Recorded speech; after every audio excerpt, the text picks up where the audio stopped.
Our special investigative report down the drain exposed problems in our city's drainage system. Since our special aired, investigator Mike Perlstein has explored a possible missed opportunity with one big box store. This is pervious pavement. It drank all the water as quickly as it rained. It's a type of asphalt that is porous, soaking up rainwater rather than leaving it to flow into the drainage system. In New Orleans, a drainage system that is often overwhelmed. It's a celebrated feature here at the Greater New Orleans Foundation, but not here at one of the city's largest retail developments this decade, Costco's massive store in Holly Grove. Is anybody talking about this when they were building Costco and using non-impervious pavement over acres and acres? No, I mean, I've said that myself, that one of my greatest regrets is that we didn't know enough about pervious pavement. Foundation President Andy Copeland was the city's CAO when the Costco development was negotiated. The city gave an incentive to Costco, and for a few $100,000 more, I suspect we could have given a bigger incentive to them and required them to use pervious pavement at the time. He's not the only person with regrets. I feel like I should have asked sooner so that it would have been early enough on that I could have stomped my feet and made a big statement about it if it needed to be made. It was 2011. Susan Guidry was a relatively new council member, and the plans for Costco were already well underway.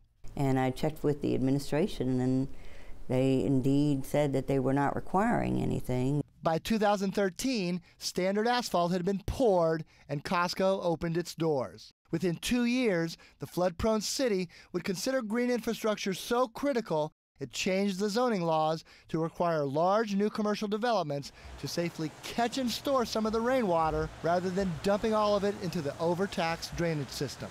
Guidry admits she was not well versed on the subject as the Costco plans were being finalized, but many people in New Orleans were, including pioneers in the Holly Grove neighborhood where the store was built. And we have A1 flood zone here in Holly Grove, so we were pretty much concerned about a big box coming. Jarvain Bingman, director of this Holly Grove Community Center, is also a neighborhood activist who has been pushing green infrastructure and flood management for years. When the local Costco project was announced, Bingman was encouraged by the company's commitment to sustainability. He found that other Costco stores included modern flood management features such as pervious pavement. In fact, the company has an entire department devoted to sustainability. And we know that Costco has done things like that in the past and in different cities, but that conversation didn't go far here, though. Bingman was told the same thing as Guidry. It was too late to change the construction plans. I felt like even though we were having those meetings, I felt like the deal was done. The last opportunity to get concessions from Costco was at a June 2012 City Council meeting to grant final approval for the project. Before the vote, in which rules were suspended to move it ahead of schedule, there was no discussion about green infrastructure. But after the vote, there was an unsettling moment, according to several people who attended.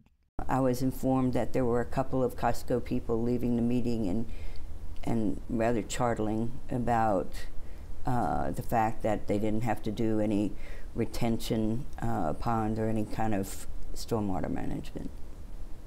And so how do you feel about that? It made me ill. I'm not surprised if they walked out laughing. I think we missed an opportunity. We blew an opportunity, actually. But that's pervious in the rendering there, yeah. And we wanted to make sure that was in the rendering. Not only is Bingman including pervious pavement in the expansion of his community center, he has been a major advocate behind the little-known Holly Grove Green Line, a series of flood management projects along an abandoned railroad in the area. Some parts of the Green Line, such as this rain garden, have already been built.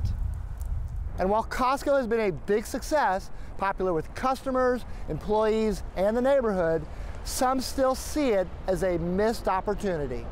Well, it's definitely a regret for me too. If it's a big regret, can we go back now? Can we get a do-over? Mike Perlstein, Eyewitness News. Costco officials did not respond to our calls and emails. The city offered a statement that reads in part, quote, New Orleans' relationship with water has changed over the decades, and its water policy has improved with it. The city has worked to implement stormwater management requirements for new developments.